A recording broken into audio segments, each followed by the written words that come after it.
Am I in the wrong for telling my ex-husband that our kids are justified in feeling like they don't have a father?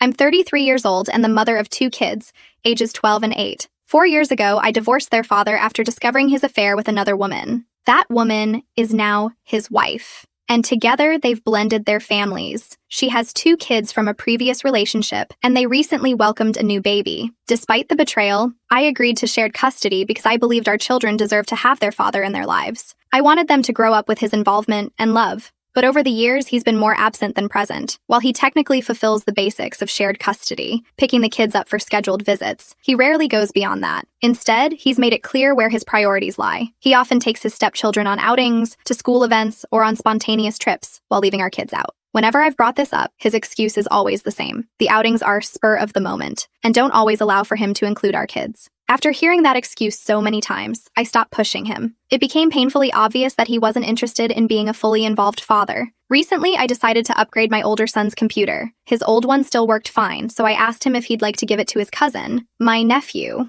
My brother has been a tremendous support for my kids, stepping in to help when their father couldn't be bothered. Whether it's taking them to events, helping with homework, or just spending quality time with them, my brother has been like a second father to my kids. When my ex found out about the computer, he got upset. He argued that if I had money to buy a new computer, I should have forgiven the 2 months of child support he missed, claiming his finances were tight with the new baby. He then suggested that I should have given the computer to his stepchildren, who share a single device among the 3 of them. I told him my finances and decisions were none of his business. I didn't owe anything to his stepchildren. My priority is my kids. That's when his wife decided to get involved. She accused me of spoiling our son by buying him a new computer and letting him bring it to their house to show off in front of her kids. I shut her down immediately. I told her she had no right to criticize my parenting or interfere in decisions about my children. I also reminded her that I allow my kids to visit their father, so they can maintain a relationship with him, not so she can question my choices. Things escalated further last week. My youngest son still enjoys being read bedtime stories, either by me, his older brother,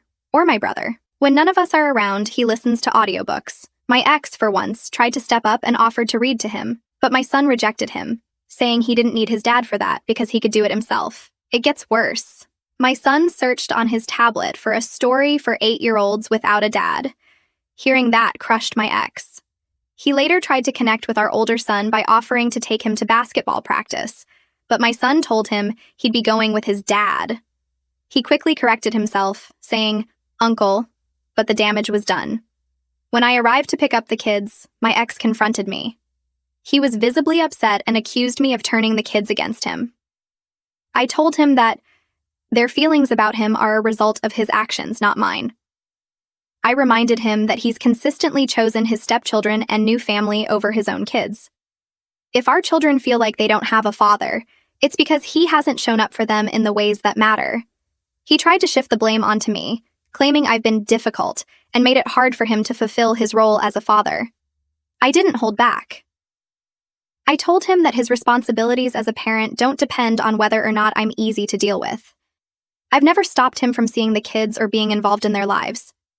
The reality is, he's chosen to prioritize his stepchildren and use me as a scapegoat for his shortcomings. After that conversation, his mom called me.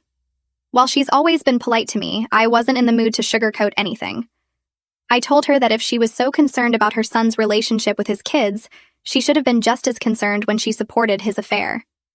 Her actions contributed to our children losing their father, and she had no right to criticize me now. She hung up after that, and we haven't spoken since.